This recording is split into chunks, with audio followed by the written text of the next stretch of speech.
राम राम सभी भाइयों को स्वागत है आपका हमारे YouTube चैनल पर।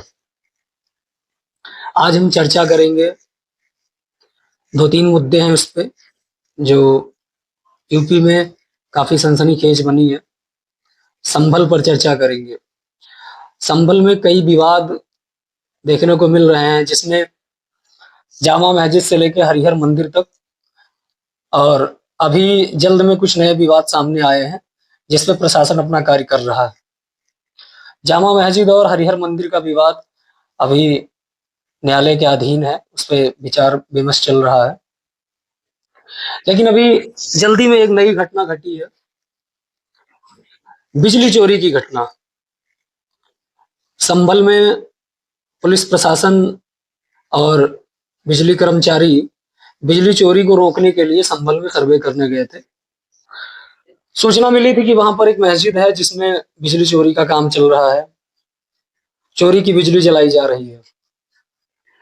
जब पुलिस कर्मचारी और बिजली विभाग के कर्मचारी मस्जिद के अंदर सर्वे करने गए तो वहां उनको पता चला कि मस्जिद के द्वारा सैकड़ों घरों को बिजली दी जा रही है, चोरी की बिजली दी जा रही है, जिसमें कटिया बजाकर लाइट जलाई जा रही थी।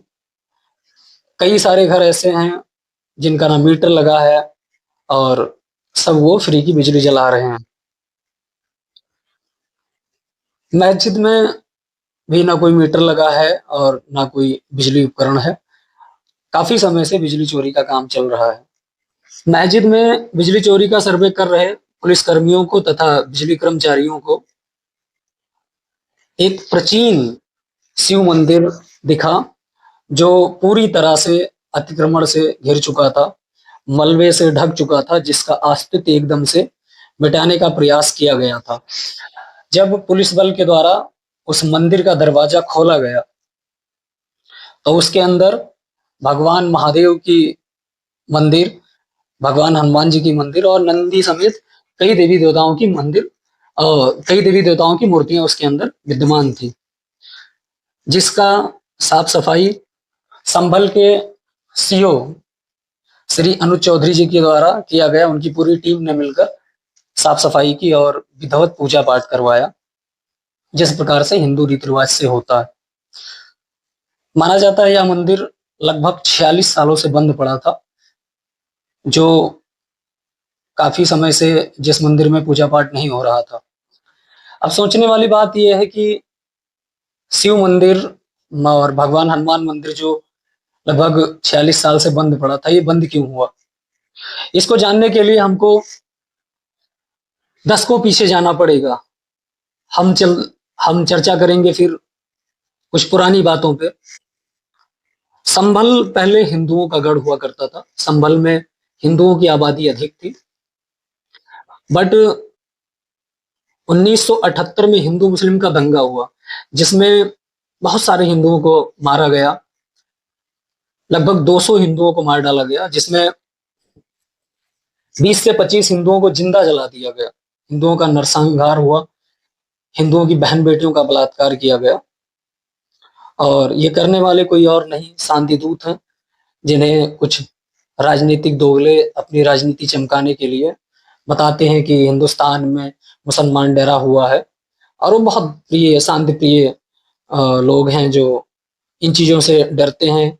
और कुछ लोग तो हिंदू को हिंसक बताते हैं, लेकिन ये सारी घटनाएं कभी सामने नहीं आती हैं, क्योंकि और ये कोई नई घटना नहीं है। आए हर दशक में अगर आप इतिहास उठाकर देखेंगे तो हिंदुओं के साथ ऐसा होता आ रहा है। जब घटना घटती है तो राजनीतिक पार्टियां कुछ दिन हल्ला मचाती हैं, उसके बाद शांत बैठ जाती हैं, उसमें कोई चर्चा नहीं करता है। अभी ऐसे ही एक घटना बहराइच में घटी थी, जिसमें एक युवा मार दिया गया था। कुछ दिन तक शोर शराबा हुआ, उसके बाद सब कुछ शांत हो गया, कोई उस पर चर्चा नहीं हो रही है। और ऐसे ही नए नए मुद्दे आते रहते हैं जो हिंदुओं को सताने का प्रकरण दिखाता है। हिंदू हमेशा से सताया जा रहा है। अगर हम 1978 दंगों की बात करें तो उस टाइम जिस प्रकार से हिंदुओं का नरसंहार हुआ, हिंदू मारे गए, उस टाइम जो भी राजनीतिक पार्टी रही हो या यूपी में जिसका भी शासन रहा हो, उस सरकार ने इस पे अगर कड़ी कार्रवाई की होती तो आज जो हिंदुओं का अस्तित्व संभल से मिटता जा रहा है, हिंदू के देवी देवताओं के मंदिर तोड़े जा रहे हैं।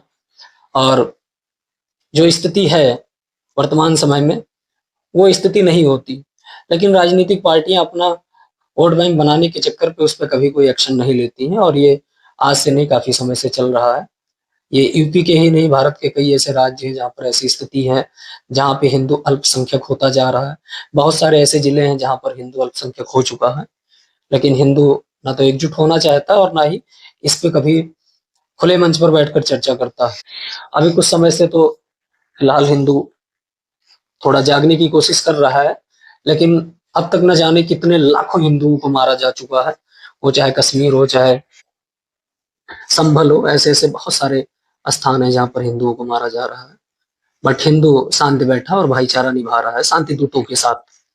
पिछले कुछ दिन में मंदिर का दरवाजा खुला है, और वहां पे हिंदू तथा आसपास के हिंदू और हिंदू संगठन भगवान शिव के मंदिर में पूजा पाठ कर रहे हैं।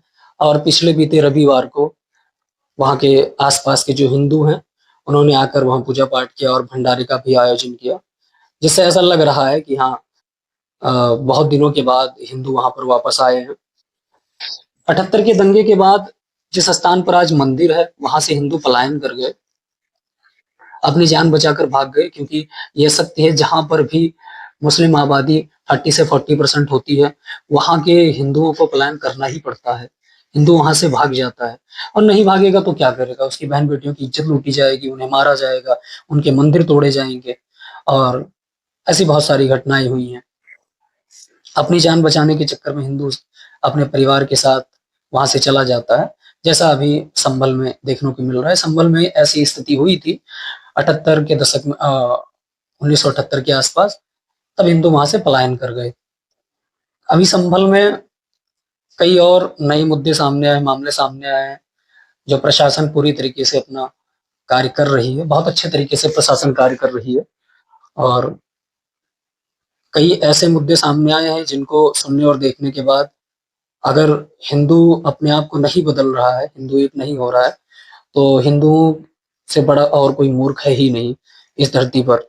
कितना सब कुछ हो जाने के बाद अभी भी हिंदू एक नहीं होना चाहता है, अभी भी जातियों में बटा हुआ है, आपस में लड़ना, ऊंच नीच का विचार करना, हिंद और ब्राह्मण क्षत्रिय वैश्य शूद्रीय करना, अभी भी ऐसी स्थिति में लगा है। और हमारे साथ जो ये होता है हिंदुओं के साथ, उसका सबसे बड़ा रीजन यही है, क्योंकि जो दूसरे लोग हैं उनको पता है कि इनके अंदर एकता नहीं है। वो सिर्फ इसी चीज का फायदा उठाते हैं, क्योंकि उनके आपस में ऐसा कुछ नहीं है। उनमें भी हमसे आपसे ज्यादा जातियां हैं, लेकिन वो एक होते हैं। आपस में कुछ भी हो, लेकिन अगर कोई मुद्दा या मामला आता है तो वो सब मुस्लिम होते हैं, ना कि उसमें जातियों में बंटते हैं। पर हिंदू में ऐसा नहीं है। अगर कोई हिंदू मारा जा रहा है तो दूसरा हिंदू उसके लिए बोलना नहीं चाहता। वो समझते हैं वो ठाकुर है, वो पंडित है, वो यादव है, वो ये है, ये वो है, ये करते करते हमसे क्या मतलब है, उस पर गौर नहीं कर रहे हैं। अभी जो स्थिति है हिंदुस्तान में, जो जिस हिसाब से भौगोलिक स्थिति बदलती जा रही है, उसके बारे में विचार कोई नहीं कर रहा है। ना कोई राजनीतिक पार्टियां, ना कोई सेलिब्रिटी, और इन चीजों पे कोई फोकस ही नहीं करना चाहता कि कैसे कैसे भारत के ऐसे बहुत सारे जिले हैं जहाँ पर हिंदू अल्पसंख्यक हो चुके हैं और वहां से पलायन कर चुके हैं। यदि अगर इस पे आप आवाज उठाओगे तो आप हिंदू मुस्लिम कर रहे हो, लोग ऐसा बोलने लगते हैं। मैं सभी हिंदुओं से आग्रह करूंगा कि हमारा आपका सौभाग्य है कि आप यूपी में हैं, और यूपी में ऐसी सरकार है जो हिंदुओं के पक्ष में बोल खड़ी है, और हिंदू और हिंदू के धार्मिक स्थलों पर फोकस कर रही है, उसका जीर्णोद्धार कर रही है, मंदिरों को बनवा रही है। और ये हमारा आपका सौभाग्य है कि हमें यहाँ योगी आदित्यनाथ जी जैसा, बाबा जैसा सीएम मिला है। हमें उनका सम्मान करना चाहिए और अधिक से अधिक उनका सपोर्ट करना चाहिए। इसमें मुझे एक चीज याद आती है जो मैं बोलना चाहता हूँ कि ये यूपी है। अब यहाँ राम भक्तों पर गोलियां नहीं चलाई जाती, राम मंदिर बनाया जाता है। अब यहाँ मंदिर तोड़े नहीं जाते, मंदिर बनाए जाते हैं। अब यहाँ साधु संतों पे लाठी नहीं बल्कि फूल बरसाए जाते हैं।